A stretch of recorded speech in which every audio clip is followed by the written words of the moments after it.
Olá, seja bem-vindo à Culturaria da Rê.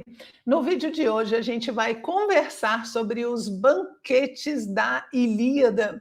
Olha, o tempo todo eles estão matando bois, carneiros, e eu fiquei muito curiosa sobre essas tradições da comida na Grécia, não só de Homero, mas também na de Platão. Quer saber um pouquinho ou como é que a gente associa e vê essa associação de poder e comida? Fica comigo até o fim do vídeo que eu vou te contar.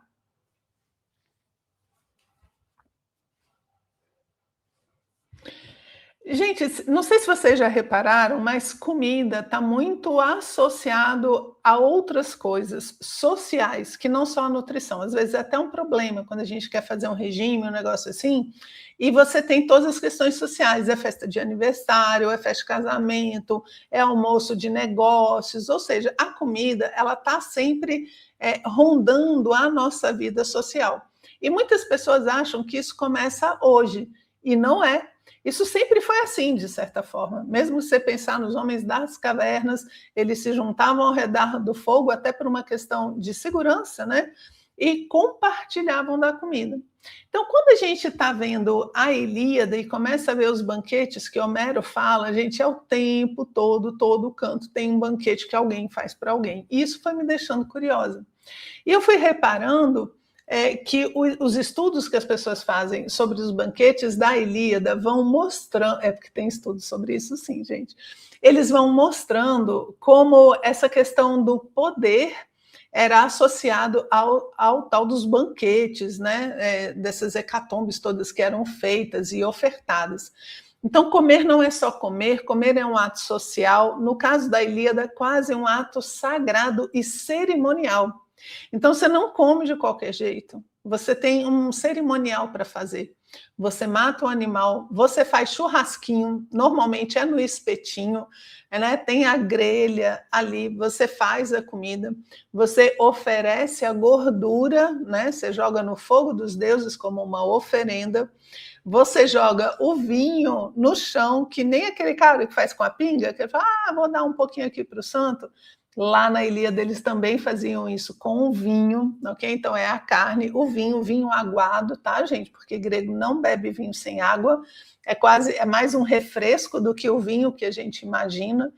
Por quê? Porque o vinho não é para embebedar. A ideia do vinho, como nós tomamos hoje, os vinhos que eu adoro tomar, eles olhavam e falavam, você vai ficar bêbado, e o objetivo não é esse. Então eles bebiam muito sim, mas eles bebiam vinho aguado. Jogavam um pouquinho para o santo também, que nem a gente hoje em dia vê o pessoal fazendo com a pinga. E que mais que eles tinham? Pão. Tinha pão também, pronto, acabou. Não tem hortaliça, não tem verdura, não tem fruta, não tem sobremesa, não tem entradinha, não tem milhões de pratos, não. Não tem. É tudo muito simples, tudo muito guerreiro, tudo muito militar, né? E aí, como é que eles mostravam poder, então? Porque a gente vai ver, vocês vão vendo aqui no vídeo, que a comida está sempre associada a poder, né? E aqui o poder é justamente você matar um boi ou você matar um carneiro e oferecer. Você matar o animal, é a quantidade. Gente, é muita carne. É muita carne, a gente não tem noção do tanto de carne que dá um animal. Então, quando eles falam, matou um boi, matou 3 bois, fez não sei o quê, você vai vendo que aquele cara é um príncipe, é um rei. Por quê? Porque ele tem condições de fazer isso e oferecer para as pessoas. Então, você não tem o poder pela dificuldade de fazer a comida, pelo preparo, como hoje um grande chefe diria, né? Mas pela quantidade de carne que você consegue oferecer, ok? E os banquetes também, você vai ver lá na Ilíada, ele tem a questão da hospitalidade. No último vídeo que eu fiz aqui, falando daquela embaixada de Aquiles, onde as pessoas vão lá tentar convencer Aquiles a voltar para a guerra, você vai perceber que eles tinham comido com Agamenon. Agamenon é o cara, né? Foi lá, matou o boi, galera come e tal, não sei o quê.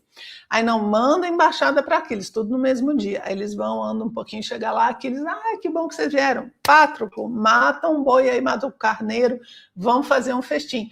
Então, eles comem tudo de novo. Por quê? Porque é um ato de hospitalidade, vai que você diz que não. Gente, você já chegou na casa de sua avó, aí sua avó chega com um bolo, aí você fala assim, ah, não, vó, não quero. Ela vai ficar chateada. Tem um monte de gente que é assim, não é de hoje.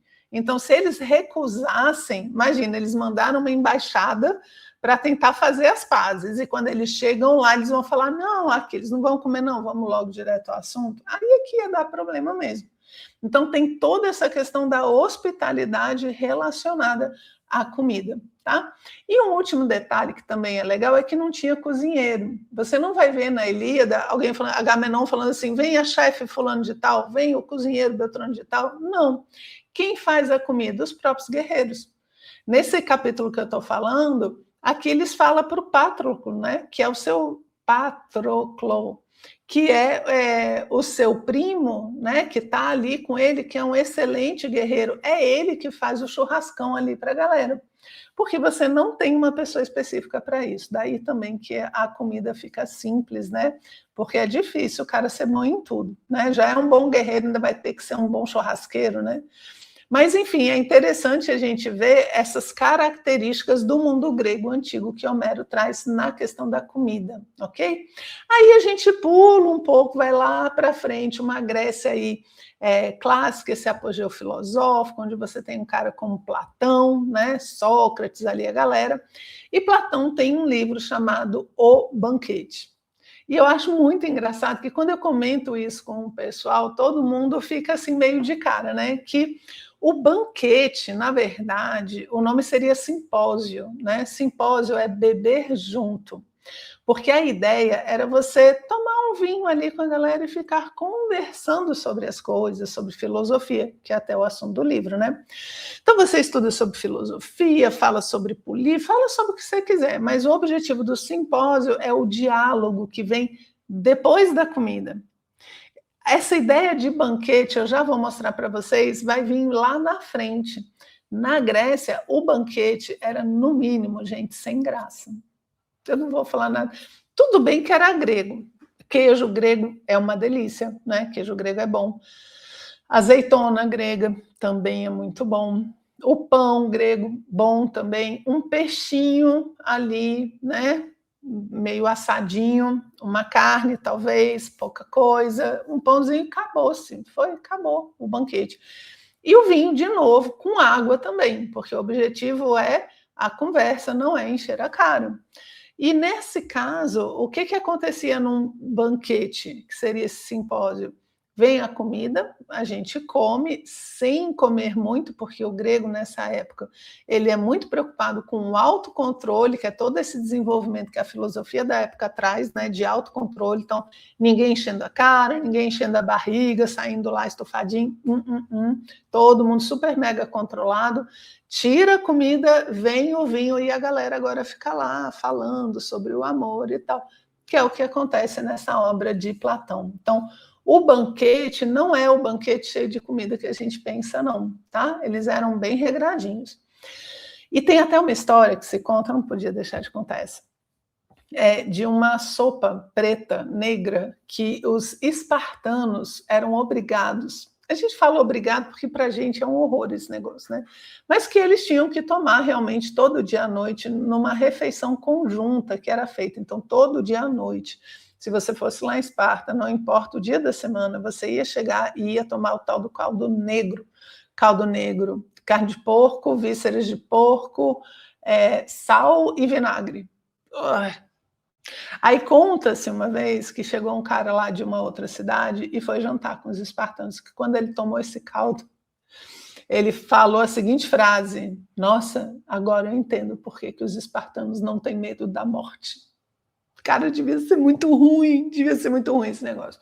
Beleza, então tá aí o banquete grego, frugal, tranquilo. Mas, Renata, então de onde a gente vem com essa ideia de banquete, aquele monte de coisa, aquele monte de comida, aquele monte de prato? Idade Média, agora sim é o banquete que você imaginou. Idade Média, gente, os reis, né? Eles faziam festas, por exemplo, de casamento, onde você não fazia só a recepção ali para para o pessoal da família, para os nobres, não, era todo mundo, era comida para a cidade toda, todo mundo comia, bebia, porque isso mostrava o poder, o cara podia pagar, né? Ele podia, não é pagar no sentido de hoje, né?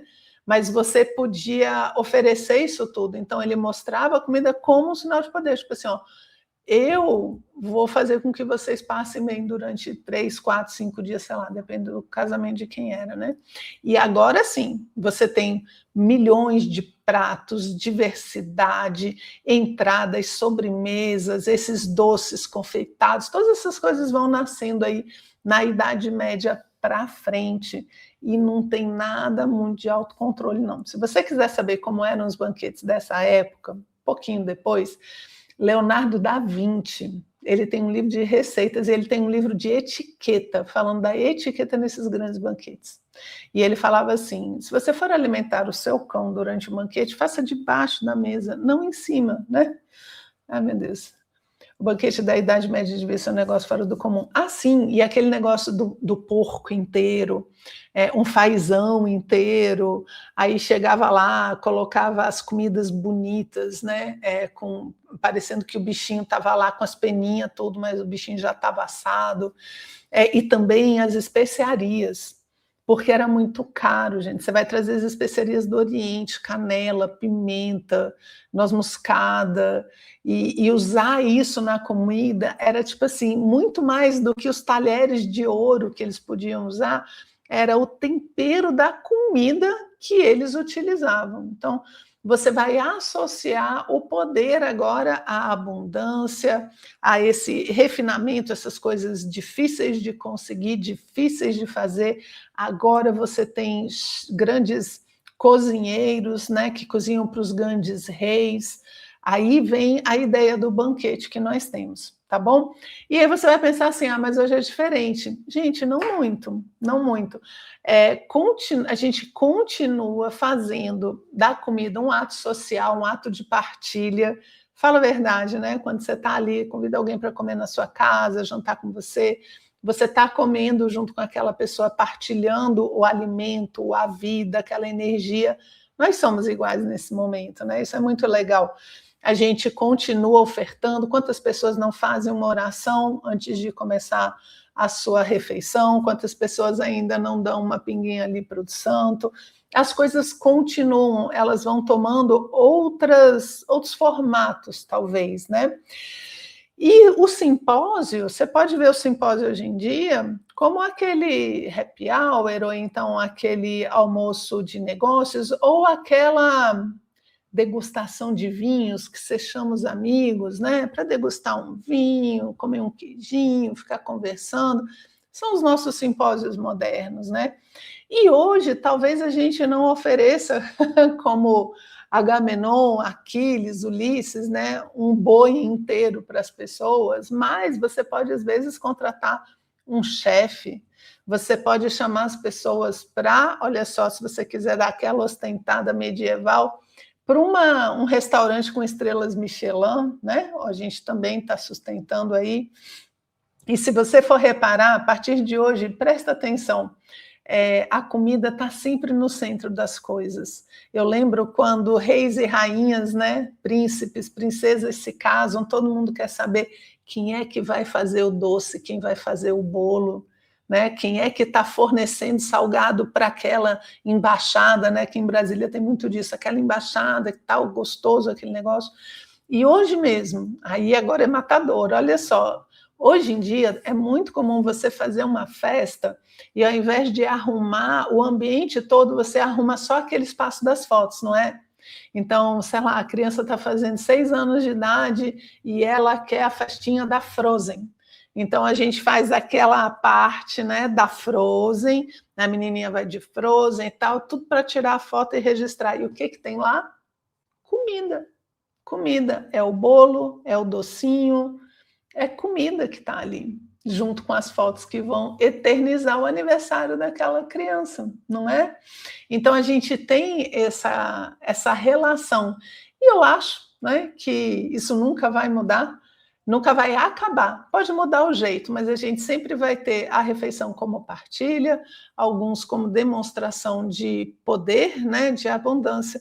E eu gosto muito dessa ideia da refeição compartilhada, onde nós nos tornamos iguais, nos unimos ainda mais uns aos outros. Gente, então era isso que eu tinha separado para conversar com vocês hoje. Espero que vocês tenham gostado e a gente se vê no próximo vídeo. Um abraço.